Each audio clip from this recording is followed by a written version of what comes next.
रसदार संतरे 25 सेंट का एक चुन लो। हम्म हम्म ये जंगल के किनारे के पोखर शहर वालों के क्लबों के तरणताल बन गए थे। शिकारगाहों की जगह सड़कें और मकान बन गए थे। पर घने जंगल में अब भी पंजों और खुरों से काम होता था और भी रहस्य थे। चिट्ठी चलते फिरते प्रेत की। चिट्ठी चीची। दलदल के किनारे पर रीले धावक एक चिट्ठी लाया। वेताल का बंदा डाकिया बीहर बन की ओर। दलदल के पार जहां कड़ा पहरा था। चिट्ठी डायना और बच्चों की, मेरे लिए उदास है। मैं भी हूँ। एक दिन दलदल के किनारे पर। तुम पकड़ लो। मैं नहीं। वह बेल को नहीं पकड़ पा रहा, बहुत कमजोर। हमें वहां तक जाने में डर लग रहा है। वेताल मुझे बचाओ। हिलो डोलो मत टॉम, शांत रहो। साको मेरी पिस्तौलें संभालो। ओह, तुम दलदल में जाओगे? नहीं, दलदल के ऊपर। मजबूत बांगा बेल, काम चल जाएगा। टॉम जैसा कहूँ करते जाओ। टॉम मुझे पकड़ो, जरा ऊपर। आ गए। अब क्या वह भी दलदल में गिर जाएगा? टॉम अब झूलने के लिए तैयार हो जाओ। पकड़ो। ओ चलते फिरते प्रेत, दलदल में मत गिर जाना। गिरना तो नहीं चाहता मैं, बड़ी अजीब अजीब चीजें हैं उसमें। वेताल। तुम ठीक हो टॉम? हाँ, शुक्रिया। तुमने मेरे प्यारे बेटे को दलदल से बचाया। किस तरह तुम्हारा शुक्रिया अदा करूं? जैसे किया है गुर्रन। टॉम मुझे भी प्यारा लगता है, रेक्स का अकेला दोस्त था। उसने अपनी जान खतरे में डाली। कुछ नहीं, बस दलदल में ही तो गिरता। उसका मतलब होता मौत। वो चलते फिरते प्रेत तुम्हारे लिए भी। गुर्रन, इस दलदल का मतलब मौत ही क्यों? कई बार पार किया है मैंने। क्योंकि तुम्हें गुप्त राह पता है। पर अगर ना पता हो, एक बार मैंने एक हिरण को शेर से डरकर उस विशाल दलदल में कूदते देखा था। किसी चीज ने उसे नीचे खींच लिया। चीज? कैसी चीज? मैंने कभी नहीं देखी। तुम्हारा मतलब पंजे या जबड़ा या? इनमें से कोई नहीं। बूढ़े मौत से पूछो। बूढ़ा मौत, उस जंगल का सारा इतिहास उसे जबानी याद था। कथावाचक के वंश में यह ज्ञान पीढ़ी दर पीढ़ी चलता था। और फिर युद्ध हुआ। तुम सब जानते हो। मुझे विशाल दलदल के बारे में बताओ। ओ चलते फिरते प्रेत, क्या जानना चाहती हो उस दलदल के बारे में? गुर्रन कहता है वह खतरनाक जगह है। क्यों? गुर्रन बुद्धिमान है। मुझसे एक सवाल पूछने का मतलब है 3 घंटे का जवाब। अजीब। शेरा रुको। बाद में विशाल दलदल के किनारे वह गुप्त मार्ग पर चला। गुर्रन बड़ा अंधविश्वासी है। यहाँ मगर और सांप तो हैं, पर कोई रहस्यमय जीव नहीं। यहाँ बैठकर मेरे पिता ने मुझे गुप्त मार्ग के बारे में बताया था। पत्थर पानी में 1 फुट नीचे, दोनों तरफ काटे ताकि जीव जंतु दूर रहें। फिसल गए तो पानी में बहुत जहरीले जीव हैं। पिताजी, यहाँ यह पत्थर और कांटे का गुप्त रास्ता कैसे बनाया गया? एक बहादुर आदमी ने यह पत्थर यहाँ रखे थे। हमारे पूर्वज 8वें विताल ने। 8वां विताल आखिरी पत्थर रखते समय फिसल गया। एक सांप ने काट लिया। 8वां वेताल सांप के काटने से मरा? हाँ, पर गुप्त रास्ते का नक्शा बनाकर मरा। उसने रास्ता बनाया तो नक्शा भी बनाया। यहाँ सुरक्षित है। यह रहा। 100 दिनों तक रोज इसका अध्ययन करो ताकि तुम्हारे दिमाग में खुद जाए। बिना देखे याददाश्त से इसे बनाना सीखो। किसी दिन जान बचाएगा यह तुम्हारी। वादा? वादा पिताजी। एक रात विशाल दलदल के किनारे अजीब आवाजें। दलदल से बंसी की आवाज। शेरा और तूफान भी सुनी। कोई पक्षी, जानवर या सरीसृप ऐसी आवाज नहीं करता। शायद हवा हो। बूढ़े मौत से पूछना चाहिए, वह सब कुछ जानता है। कल रात मैंने बंसी की आवाज सुनी थी वहाँ। हवा नहीं, शुक्र मानो तुमने उस पर ज्यादा ध्यान नहीं दिया। विशाल दलदल भुता है, उसमें जहरीली चीजें हैं। उस गुप्त रास्ते से इधर उधर कभी मत होना, चाहे कोई भी प्रलोभन हो। प्रलोभन? एक अजीब आवाज हवा सी लगती है, पर है नहीं। इससे सावधान रहना ओ चलते फिरते प्रेत। तुम आवाज के पीछे गए थे? हाँ ओ चलते फिरते प्रेत, मैं रुक नहीं पाया, ऐसे खिसता गया जैसे पतंगा आग की तरफ। क्या देखा वहाँ? एक अजीब चीज। मुझे बताओ मोज। बताता हूँ ओ चलते फिरते प्रेत। 2 साल पहले तुम यहाँ नहीं थे। एक रात मैं उस दलदल के पास घूम रहा था, मैंने वह आवाज सुनी। दलदल में बंसी की मीठी आवाज। मुझ जैसे बूढ़े को भी ऐसा लगा जैसे खुशियाँ बुला रही हैं। तुमने कुछ देखा? हाँ, एक अजीब रोशनी, आग जैसी नहीं पर अलौकिक। पानी में सांप और मगर भी देख रहे थे, और लौकी और पतंगे की तरह मैं खिसता चला गया। सांप और मगर भी उस रोशनी की तरफ बढ़े जा रहे थे। मैं दलदल में गहरे चला गया। मैंने देखा, या मैंने सोचा, ऐसे जीव तो जंगल में कभी नहीं देखे थे। जब मैं उस रोशनी में घुसा, ऐसा लगा जैसे मेरे कपड़े और बाल जल रहे थे, एक दलदली आग सी। और फिर मैं उसके भीतर था। फिर मोज? जब मैं उस रोशनी में घुसा, दलदली आग से जलता हुआ सांप और मगर खाए जा रहे थे।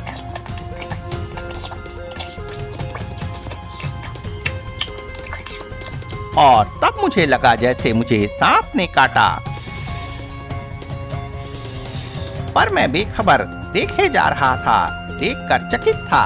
क्या देखा था तुमने? आदमी या आदमी जैसा कुछ, चमड़ी की जगह घास। सांप का जहर शरीर में फैल रहा था।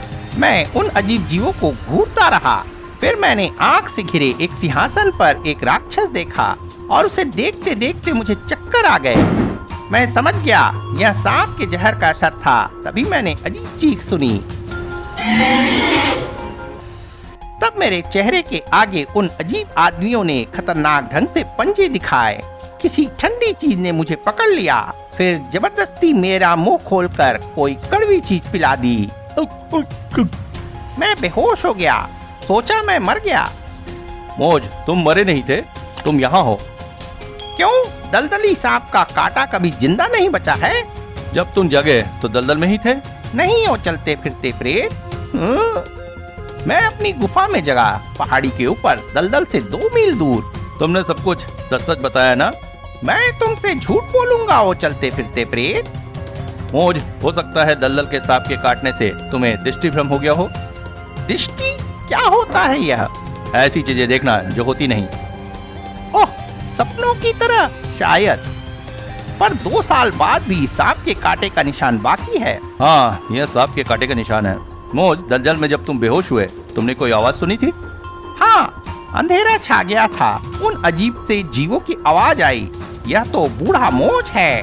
क्या हो सकता है? क्या कहा था तुमने? दृष्टि मेरी कल्पना ही हो?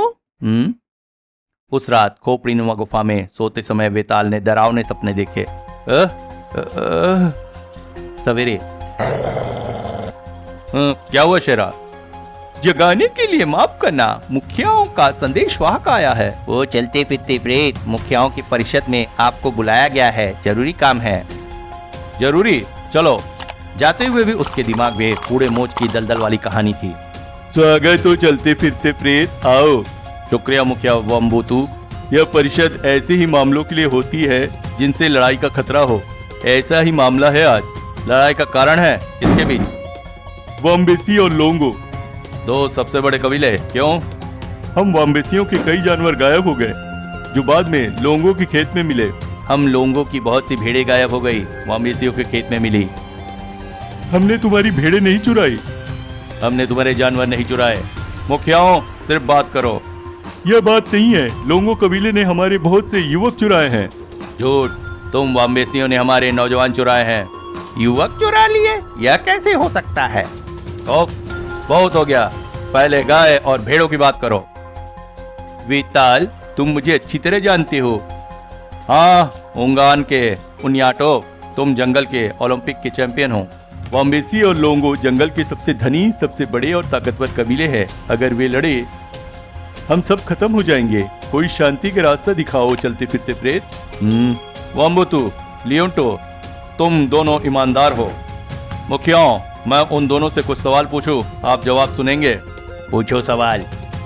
हम उनके जवाब देंगे। और चलते फिरते प्रेत, लियोंटो मुखिया, क्या तुम्हारे लोगों ने वाम्बेसी की गाय चुराई थी? नहीं, हमने उनका मांस नहीं खाया, उससे हम बीमार हो जाते हैं। वाम्बोतु मुखिया, क्या तुम्हारे लोगों ने लोगों की भेड़ें चुराई थी? कभी नहीं, भेड़ें दुर्गंध करती हैं। सारा जंगल जानता है वाम्बेसी भेड़े नहीं खाते, लोंगो गाय नहीं खाते। सच सच सच। हमारा फैसला है दोनों ने कुछ नहीं चुराया। शायद किसी तीसरे ने चोरी की है ताकि गड़बड़ी और लड़ाई हो सके। ठीक सोचा, पर किसने? तुम दोनों के गांव से युवक चुराए गए? हाँ, उसके लोगों ने चुराए। झूठ, उसने चुराए। हमारे कुछ युवक पागल हो गए हैं।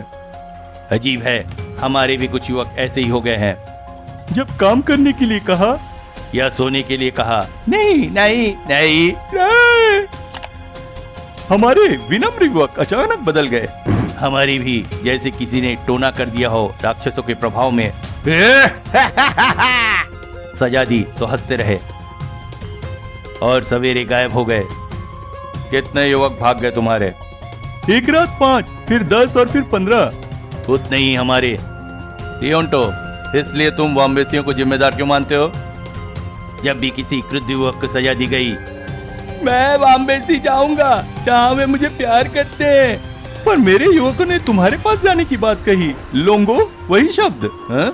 तुम दोनों का कहना है कि युवकों पर जैसे जादू कर दिया गया था।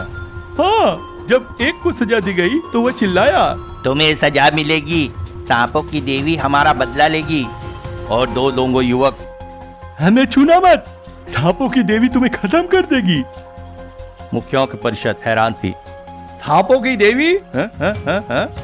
इन शब्दों से आप चौंक क्यों गए मुखियाओं? हम कैसे भूल सकते हैं? मेरे दादा के जमाने में कई लोग सांपों की पूजा करते थे। तुम्हें याद है ओ चलते फिरते प्रेत? हाँ, फिर उस समय मेरे पूर्वज 17वां वेताल था। कहते हैं वह देवी दोनाई में रहती थी। दोनाई में ही काला जादू करने वाले तांत्रिक रहते थे। वे सांपों की देवी के सामने आदमी की बलि देते थे। सांपों की देवी का प्रभाव बढ़ता गया, बीमारी हमारे लोगों तक फैल गई। फिर दोनाई के लोग गायब हो गए हमेशा के लिए। तुम्हें पता ही है वो चलते फिरते प्रेत। शुक्रिया मुखिया, मुझे कुछ नहीं पता, देखना होगा। मुखियाओं, यह नहीं हो सकता कि तुम्हारे युवक अन्य युवकों की तरह शहर चले गए हों। यह होता तो अच्छा था। पहले हम दोनों ने सोचा वे एक दूसरे के गांव गए होंगे, पर हमारे शिकारियों उन्होंने जंगल में देखा, विशाल दलदल के किनारे पर। इसके बाद वे कहाँ दिखे उन्हें? कहीं नहीं। पर उस दलदल में जाने का मतलब है मौत। पता है। अचानक एक घायल सैनिक, राजकुमार लोनी। मेरा बेटा घायल? क्या? पिताजी, वाम्बेसियों ने हमला कर दिया। क्या कह रहे हो बेटे? हाँ? झूठ, हमने किसी पर हमला नहीं किया। ठहरो मुखिया। झूठ नहीं, तुम्हारे आदमियों ने हमला किया। ठहरो, यह भयंकर आरोप है, वाम्बेसी का लोगों पर हमला। राजकुमार लोनी, सच सच बताओ। सुनाऊंगा कैसे इसके आदमियों ने हम पर हमला किया और यह यहाँ बैठा है। झूठ। मैं अपने शिकारियों के साथ जंगल में था। जब हम लौटे, हमारे गांव में आग लगी थी। हाँ? हमारे लोगों ने बताया, वाम्बेसी सैनिकों ने हमारी झोपड़ों में आग लगा दी। उन्होंने हमारे बाड़े तोड़ दिए, भेड़ों को जंगल में भगा दिया। हमारी सुंदर भेड़ें। राजकुमार लोनी को क्या हो गया था? क्या वह सच बोल रहा था? वह सांपों की देवी के प्रभाव में था। अगले अंक में पढ़िए यह रोमांचक कथा की समापन के।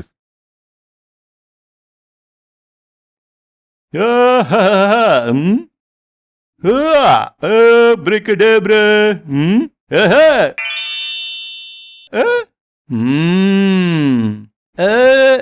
अब्रिकडेब्रा। ए ओहो, ए आप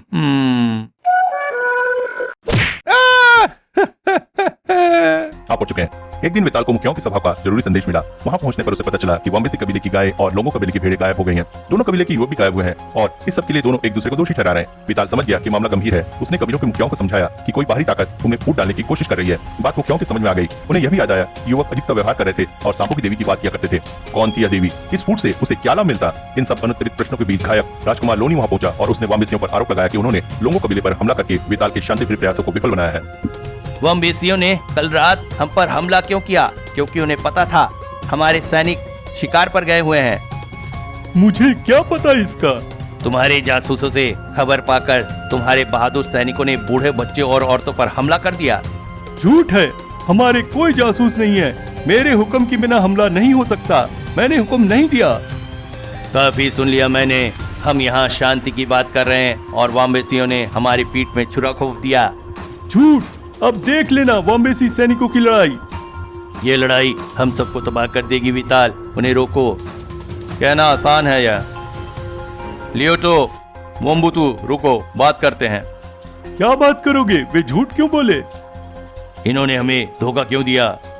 मुखियाओं, किसी ने तुम्हारी गाय और भेड़ें चुराकर एक दूसरे पर इल्जाम लगवा दिया। यह भी तो चाल हो सकती है तुम दोनों को लड़वाने की। यह चाल नहीं हो चलते फिरते प्रेत।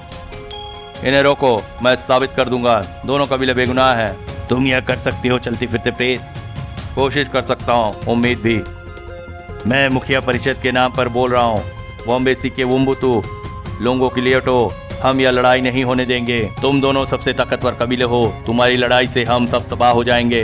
हमारे दोस्त वेताल को सच्चाई का पता लगाने दो ताकि लड़ाई रुक सके। हाँ हाँ हाँ। तुम इस हमले के बारे में क्या कर सकते हो? मुखियाओं, सच सच बताओ। अभी कुछ निश्चित नहीं किया। सच्चाई जानने के लिए हम कल रात के हमलावरों का पता लगाएंगे और जाने की वक्त कहाँ गए। या तो वे वाम्बेसी गांव लौटे होंगे या कहीं और किसी रहस्यमय जगह। राजकुमार लोनी, मेरे साथ आओ। हम हमलावरों का पता लगाएंगे। देखो, जिस तरह वे लोग निशान छोड़ते गए हैं, जंगल के सैनिक ऐसा नहीं करते। झाड़ियों को रौंदते हुए शराबियों की भीड़ की तरह उन्हें वाम्बेसी लौटना चाहिए था, पर यहाँ विशाल दलदल तक पहुंचे हैं निशान। सारे वाम्बेसी हमलावर विशाल दलदल में चले गए। वाम्बेसी या कोई और, लगता तो यही है लोनी। सब मर गए, कोई नहीं बचता इसमें। मैं बाबा को बताऊंगा, फिर हम वाम्बेसी पर हमला करेंगे और उनका गांव जला देंगे उनके जैसे। पहले मेरे साथ बिहड़ बन चलो। जिस जगह से सब जंगल वाले डरते हैं, बहुत कम ही से देख पाते हैं। वेताल की खोपड़ी नौ गुफा और सिंहासन। बाबा को बताना चाहिए जाकर। जल्दी क्या है लोनी, या गुर्रन है, तुम्हारे लिए खाना लाएंगे। खोपड़ी नवा गुफा में वेताल की 20 पीढ़ियों की दफनगाह से आगे। वेताल वृत्तांत। मुखियाओं ने दोनाई कबीले की बात की थी। सांपों की देवी, काला जादू, युद्ध। मेरे दादा के जमाने में 17वां वेताल। देखें वे इस बारे में क्या कहते हैं। एक शांतिप्रिय कबीला उस समृद्ध जमीन का मालिक था। मैं वहां गया था। भूरी खाल, पोलिनेशियन थे शायद। जंगल के लोग उनसे डरते और नफरत करते थे। उनके बारे में घुसपुस करते। दोनाई, काला जादू, सांपों की देवी। बाकी कबीलों की तरह एक मूर्ति, सांपों की देवी, जिसके सामने वे जब तक मुर्गे की बलि देते थे। मार दो दोनाई को, धकेल दो दलदल की तरफ। वाम्बेसियों ने दोनाइयों को तबाह कर दिया, उन्हें भगा दिया। विशाल दलदल में धकेलकर उन्हें खत्म कर दिया और उनकी समृद्ध जमीन हथिया ली। उनकी समृद्ध जमीन हथिया ली। कुछ समझे शेरा? मैं जाता हूँ अपने बाबा मुखिया लियोटो से कहने वाम्बेसी पर हमला करें। उन्होंने हम पर हमला किया था। नहीं, रुको। दलदल में जाने वाले वाम्बेसियों को खोजने जा रहा हूँ। वे मर चुके हैं। विशाल दलदल में मौत मिलेगी वो चलते फिरते प्रेत। तुम्हें क्या मिली मौज? वो सच था या सपना, मैं कह नहीं सकता। सच या सपना अब पता चल जाएगा। शेरा रुको, तूफान रुको। इस जहरीले पानी में वे ज्यादा नहीं जी पाएंगे। इस रास्ते से हटा तो मैं भी नहीं जी पाऊंगा। मेरे साथ साथ आ रहे हैं गुप्त रास्ते से। फिसलूं और खा ले मुझे। अब तक तो कुछ खास नहीं दिखा। शायद मौज ने सपना ही देखा हो। अचानक दूर से बंसी की आवाज। हाँ? सांप और मगर मुझसे दूर हट रहे हैं उस बंसी की आवाज की तरफ। वो उन्हें बुला रही है, आवाज जैसे खींच रही है। पता लगाना चाहिए है क्या। ऊपर से के साथ साथ सांप और मगर भी बढ़ रहे थे। अभी कुछ नहीं दिखा, सिर्फ बंसी की अजीब आवाज। आगे अजीब रोशनी, जैसे दलदल में आग, अंधेरे में खाने की चीजें गिरी। यह बंसी की आवाज इन जीवों के लिए संकेत। खाने का वक्त कौन खिलाता है दिख नहीं रहा। अचानक आगे चमकीली रोशनी और आवाजें। सांपों की देवी आ रही है, सांपों की देवी के स्वागत के लिए तैयार हो जाओ। सांपों की देवी, मेरे भक्तों, लड़ाई का वक्त आ गया है अपना खोया वापस लेने का। हम सुन रहे हैं देवी। पर पहले वहां एक घुसपैठिया है, आग जलाओ। लाओ उसे। उसके दलदल में गिरते ही सांप और मगर झपटे। सांप पर गोलियां और मगर को लाते। रोको उसे, देवी की आवाज। लोगों ने उस पर हमला कर दिया। दलदल में आधा धंस गया। वह कुछ संभला। हटो, उसने उन्हें झटक दिया। इतने तेज नहीं घास के लोगों, मैं देखता हूँ तुम किस चीज के बने हो। हाँ? तो तुम हो घास के आदमी। दलदल में तुम्हारा स्वागत है महाबली वेताल। दैत्य, स्वागत महाबली वेताल। तुम दोस्त हो या दुश्मन? यह तुम पर निर्भर करता है। लकड़ी का दैत्य कौन बोल रहा है? अरसे से तुम्हारे इंतजार में है ओ चलते फिरते प्रेत। हाँ? हमें तुम्हें रोकना पड़ा। तुम्हारी पिस्तौलों से हमारे दोस्त मर सकते थे, सांप और मगर। तुम्हारे दोस्त? वे दलदल के बाहर के दुश्मनों से हमारी रक्षा करते हैं। ओह, तुम सब जानते हो वेताल, हमें नहीं पहचाना? पहचाना, हम दोनाई हैं। दुष्ट वाम्बेसियों ने हमें मारने के लिए दलदल में धकेल दिया था। यह 100 साल पुरानी बात है। और तुम? मैं डोराडा हूँ, दोनाइयों की रानी, जीवित सांपों की देवी के रूप में। याद है वो चलते फिरते प्रेत? तुमने हमें बचाने, लड़ाई रोकने की कोशिश की थी। यह सोच रही मैं 100 साल पहले वाला परदादा हूँ। प्राचीन काल में तुम जानते ही हो, हम दोनाइयों का छोटा सा कबीला था। वाम्बेसी ताकतवर थे, उन्होंने हमारे बारे में भ्रम फैलाया। दोनाई दुष्ट हैं, काला जादू, नरबली, हमें तबाह करने और हमारी जमीन हथियाने का बहाना। रानी डोरांडा, जिस लड़ाई की तुम बात कर रही हो 100 साल पहले हुई थी। हाँ, हमारे पूर्वज इस खतरनाक दलदल में करीब करीब खत्म हो गए थे। कई सांपों के काटने और कई दलदल में धंसकर मर गए। हमने घास से शरीर ढककर रक्षा का उपाय किया, दलदल के जीवों को प्रशिक्षित किया। रानी डोरांडा, दलदल के जीव तुम्हारा कहना कैसे मानते हैं? मेरी बंसी की आवाज पर ये खाने के लिए आते हैं। वे हमें पहचानते हैं, हमें नुकसान नहीं पहुंचाते। बहुत पहले हम लोगों ने सांपों के जहर से इलाज करने या मारने की दवा बनाई। खुश या दुखी करने की दवा। तुम्हारा मतलब मादक पदार्थ। तुमने जंगल के 100 युवकों का अपहरण किया। कहाँ है वे? खुश हैं? जंगल वाले नहीं जानते, दलदल में बहुत से टापू हैं जहाँ हम रहते हैं। एक टापू पर वे युवक हैं, तुम उनकी हंसी की आवाज सुन सकते हो। सुन रहा हूँ वह हंसी। अपहृत युवक विशाल दलदल में खुश थे। हम खाने के साथ उन्हें गुप्त दवा देते हैं, वे खुश रहते हैं, सांपों की तरह हमारा कहना मानते हैं। नशा क्यों? कभी न मरने वाले वेताल, जानते हो हम जंगल के युवकों को क्यों लाए हैं? और गाय और भेड़ें, मैं अनुमान लगाता हूँ रानी डोरांडा, तुम वाम्बेसी और लोंगों की लड़ाई करवाना चाहते हो। तुम जानते हो लोंगो जीतेंगे। हाँ, तब हमें वाम्बेसियों से अपनी जमीन वापस मिल जाएगी। रानी, जमीन वापस लेने के लिए तुमने 100 साल तक इंतजार क्यों किया? पहले तो हम कमजोर थे, बहुत से यहाँ मारे गए, फिर नई पीढ़ी आई, हम बढ़ते गए। मैं इसी दलदल में पैदा हुई थी। सबसे पहले मैं ही यहाँ से बाहर आई, मिशन स्कूल में पढ़ी। बड़ी हुई तो मैंने अपना इतिहास जाना। हमारे लोग भूल गए थे कि हमसे जमीन छीनी गई थी। मैंने शपथ ली, लौटकर अपने लोगों को विजय दिलाऊंगी। अब हम सब तैयार हैं। हमने लोंगो और वाम्बेसियों को भिड़ा दिया है। लोंगो जीतेंगे, हमें हमारी धरती वापस मिल जाएगी। कमाल की औरत है। लड़ाई नहीं और रास्ते। मेरी योजना तैयार है, हमें कोई नहीं रोक सकता। तुम भी नहीं हो चलते फिरते प्रेत। तुम चुप क्यों हो चलते फिरते प्रेत? सोच रहा हूँ रानी डोरांडा, तुम अपनी धरती वापस लेना चाहती हो या लड़ाई? क्या मतलब तुम्हारा? तुम सोचती हो जीतने के बाद लोगों तुम्हें तुम्हारी धरती दे देंगे? मैंने सोचा था यार। इन्हें देख रहे हो वेताल? जंगल के सैकड़ों श्रेष्ठ युवक ये खुशी खुशी मेरी आज्ञा मानते हैं। नशीली दवाओं के कारण लड़ाई जो भी जीते, जब तक हमें हमारी जमीन नहीं मिलेगी, मैं इन युवकों को कैद रखूंगी। बंधक रानी डोरांडा, सालों पहले तुम्हारे लोगों के साथ अन्याय हुआ, तुम्हारी जमीन छीन ली गई। अब तुम्हारे पास नशीले पदार्थों के गुलाम युवक बंधक है, तो गलत बातों का परिणाम सही नहीं हो जाता। इन्हें वापस कर दो। नहीं, तुम हमारे दोस्त नहीं हो, दुश्मन हो। पकड़ लो इसे। रानी डोरांडा, मैं बिना लड़ाई के जमीन लेने में तुम्हारी मदद कर सकता हूँ। मुझे तुम पर विश्वास नहीं। पकड़ो इसे।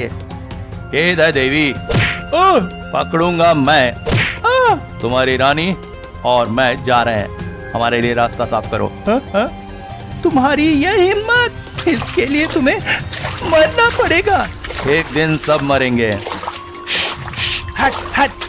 घास पुरुषों ने जहरीले दलदल में रास्ता बनाया, आखिरकार हमारा अपना गुप्त रास्ता। रुको रुको, चलो तूफान। नहीं नहीं, यह अधर्म है। मैं जीवित सर्प देवी हूँ।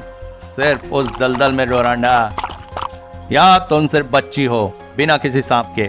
बच्ची? मैं 18 साल की हूँ। यही मेरा अंदाज था। तुम मुझे कहाँ ले जा रहे हो? वे ताल, मैं तुम्हारे यहाँ गया था, अब तुम मेरे घर चलो। सांस रोक लो। भीतर लोगों का राजकुमार लोनी, मुझे घर जाना चाहिए। मेरे पिता लड़ाई के लिए इंतजार कर रहे होंगे। वेताल ने कहा था रुको। वेताल आ गया। अब मैं जा सकूंगा, ये मुझे जाने नहीं दे रहे। मेरे पिताजी राजा इंतजार कर रहे होंगे वामेसी के खिलाफ लड़ाई के लिए। क्या कहा राजकुमार लोनी? मैं कहती हूँ मुझे दलदल में पहुँचा दो। पहुँचा दूंगा। लोगों के राजकुमार लोनी, दुनाई की रानी डोरांडा से मिलो। इसी ने सारी गड़बड़ शुरू की। क्या ख्याल है इसके बारे में? यह ऐसी सुंदरी मैंने नहीं देखी। बहुत खूब लोनी। राजकुमार लोनी, क्या उम्र है तुम्हारी? 18 और 3/4। रानी डोरांडा भी 18 साल की है। तुम दोनों में काफी समानता है। मैं अभी आया। तुम भी 18 और आधा। मैं विशाल दलदल में पली। वाम्बेसी ने मेरे लोगों को वहाँ खदेड़ दिया था। ओह, बड़ी भयंकर बात। कुछ खास नहीं, मुझे स्कूल भेजा गया। मुझे भी। मावितान, तुम सचमुच रानी हो? लगता है जल्दी दोस्त बन गए। उम्र मदद करती है। हाँ, मैं दोनाई की रानी हूँ। मैं जीवित सर्प देवी हूँ। ओह गुरन, लगता है इन्हें भूख लगी है। हाँ, लगता है। मुझे जाना है, तुम यहीं रुकोगे? ओह हाँ, रुकूंगा। मैं भी। जंगल लड़ाई की प्रतीक्षा में था। लोगों, मुखियाओं के परिषद ने विशाल दलदल में बैठक का हुक्म दिया है। बैठक? अब मेरा बेटा लोनी कहाँ है? वाम्बेसी विशाल दलदल मुखिया परिषद की बैठक अभी। मोरियो के मुखिया, सभी कबीलों को आना है। लड़ाई रोकने की आखिरी उम्मीद, मोरियो के मुखिया या दलदल के किनारे बैठक क्यों? 2 कारण है। मुखिया लियोटो, पहला वाम्बेसी के खिलाफ तुम्हारी लड़ाई रोकना। वाम्बेसी लोगों की भेड़ें लौटा दोगे, नुकसान की भरपाई सोने से करोगे। हमें मंजूर है। नहीं, हमारे युवक जिन्हें मारने के लिए दलदल में ले जाया गया, उनका क्या? लोनी, मेरे बेटे। बाबा, युवक जिंदा है। हमारे युवक जिंदा है। कहाँ है वे? उन्हें देखने से पहले शांति की एक और शर्त, एक प्राचीन भूल सुधारने के लिए। वाम्बेसी, तुम दोनाइयों को उनकी जमीन लौटाओगे जो तुम्हारे पुरखों ने छीन ली थी। अगर लड़ाई नहीं हो तो हमें मंजूर है। दोनाइयों की रानी, सुना तुमने? हाँ। मुखियाओं, दोनाई और उनकी रानी डोरांडा, जीवित सर्प देवी। मुखियाओं ने देखा खोए हुए युवक दलदल से आ रहे थे, सकुशल जीवित। मुखिया यह दृश्य कभी नहीं भूलेंगे। तुमने वह झगड़ा सुलझाया कैसे? मुखियाओं ने सुलझाया। लड़ाई कोई नहीं चाहता था डायना। यह दोनाई की रानी जीवित सर्प देवी 18 की है। 18 साल के ही राजकुमारी लोनी से शादी करने वाली है। सच, मुझे विश्वास नहीं होता। तुम देख लेना, किसी रात दोनों को खाने पर बुला लेंगे।